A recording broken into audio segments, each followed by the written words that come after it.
Yeah,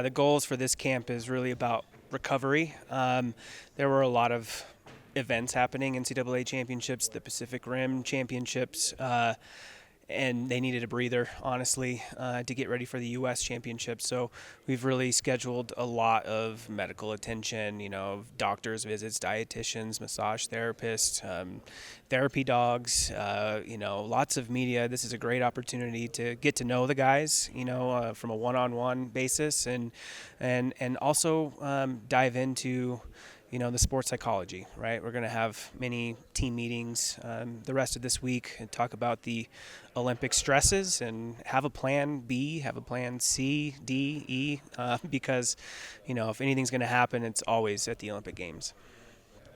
Last year.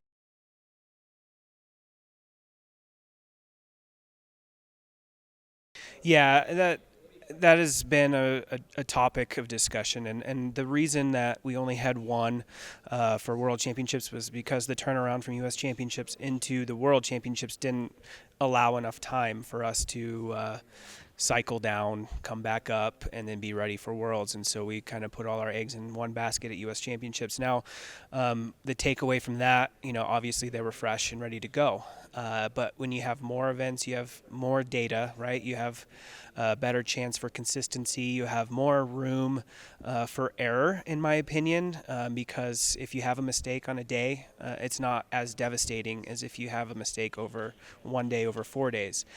So there are good and bad to both, I guess, theories or approaches. But I think at the end of the day, the athletes want more consistency. They also want the ability to push the difficulty. And so to have, a day where they could potentially make a mistake and come back from it was a priority for them, because they felt like we've come so far with raising the difficulty of this entire team to play it safe at, a one event selection process would be kind of devastating to the progress that we've made all quad. So I absolutely agree 100%, and I'm so glad to hear it coming from them.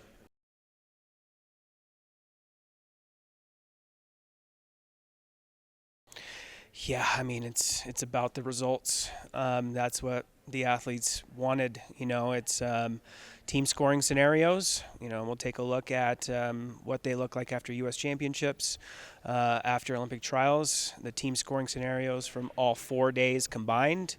If the top team is the same from both of those, then that's the team. And that's exciting. You know what you need to do. If there's any kind of deviation, you're going to start looking at, selection criteria, discretionary criteria. If an individual event specialist is to play in the mix, they have to bring up the team score by at least half a point, which is a difficult thing to do, but I'm not saying it's not impossible. They can, and they want to be included in this process, and that is them. That's their voice, right? They want to be here just as much as everybody else. So I support that 100%. It's going to be about how you do. That's basically the selection procedures, and it's taking a lot of the decision making out of the selection committee, which is fantastic. Absolutely.